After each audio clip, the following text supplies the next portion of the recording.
मुंबई महानगर प्रदेशात आता सेकंड होम्सचं पीक मोठ्या प्रमाणावर आलं आहे। वर्तमानपत्रांमधून किंवा इतर माध्यमातून सेकंड होमच्या जाहिराती मोठ्या प्रमाणावर दिसतात। मुंबईतील जनतेला गुंतवणुकीचं आणखी एक साधन या सेकंड होमच्या माध्यमातून पुढे आलंय। काही लोकांनी सेकंड होमलाच पहिलं घर केल्याची उदाहरणंही पाहायला मिळतात। मुंबई शहरात अनेकांना पहिलं घर नाहीये, पण सेकंड होमची बाजारपेठ जोरात आहे। दिशा डायरेक्ट, सॉफ्ट कॉर्नर यासारख्या कंपन्या सेकंड होम निर्मितीच्या क्षेत्रात मोठ्या प्रमाणावर उतरल्या आहेत। ठाणे आणि रायगड जिल्ह्यात हे सेकंड होम प्रकल्प आहेत।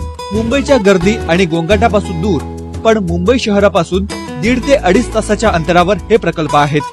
पूर्वी सुद्धा ही संकल्पना होती, मात्र अशी घरं लोणावळा, खंडाळा यांसारख्या ठिकाणी होती आणि त्यांच्या किमतीही सुमारे 40 लाखाच्या पुढे होत्या। आता नवमध्यम वर्गाच्या आवाक्यात ही घरं आली आहेत।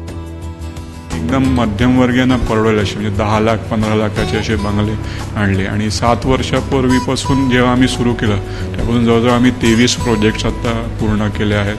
जवळजवळ 6000 आमचे संतुष्ट ग्राहक आहेत। मुंबईत गर्दी झाल्यानं मुंबईकर शांततेच्या शोधात आहेत। या शहरात अनेकांना पहिलं घर नसलं तरी स्थिर स्थावर झालेला मुंबईकर आता किमान आपल्या सुट्टीच्या दिवशी शांततेच्या शोधात फिरताना दिसतो। मुंबईतले उच्चभ्रू किंवा सुशिक्षित लोक या घरांकडे आकर्षित झाले आहेत। प्रसिद्ध संगीतकार तौफिक कुरेशी यांनी देखील दिशा डायरेक्टच्या प्रकल्पात एक घर घेतलं आहे। निसर्गाच्या सान्निध्यात शांत वातावरणात संगीत साधना उत्तमरित्या करता येईल, तसंच विद्यार्थ्यांकडूनही चांगल्या पद्धतीने संगीताचे धडे गिरवून घेता येतील, असं तौफिक कुरेशी यांनी सांगितलं। आपल्या मुंबईत एवढी गर्दी झाली आहे आणि असं म्हणजे ओपन स्पेस म्हणून काहीच नाही आपल्याकडे, तर एक अशी जागा पाहिजे होती आम्हाला की जिथे जाऊन रिलॅक्स करून म्युझिकबद्दल विचार करायचा, रियाज करायचा आणि नेचर सगळीकडे दिसायला पाहिजे अशी एक जागा पाहिजे होती।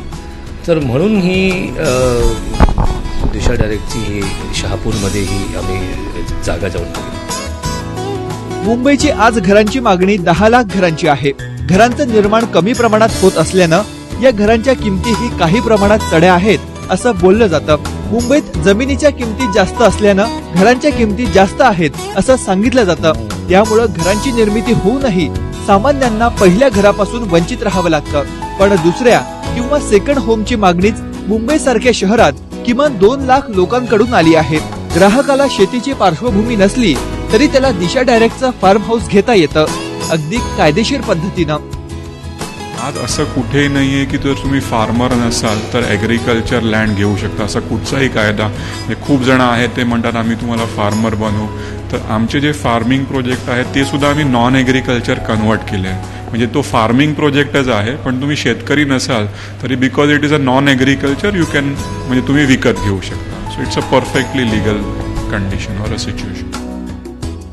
मुंबईत घरांच्या किमती 22,000 चौरस फुटांपासून 50,000 रुपये चौरस फुटांपर्यंत आहेत। मात्र ठाणे आणि रायगड जिल्ह्यातल्या या सेकंड होमच्या किमती त्या मानानं कमी आहेत। मात्र हे प्रकल्प पूर्ण होण्यास आणखी काही वर्ष लागतील।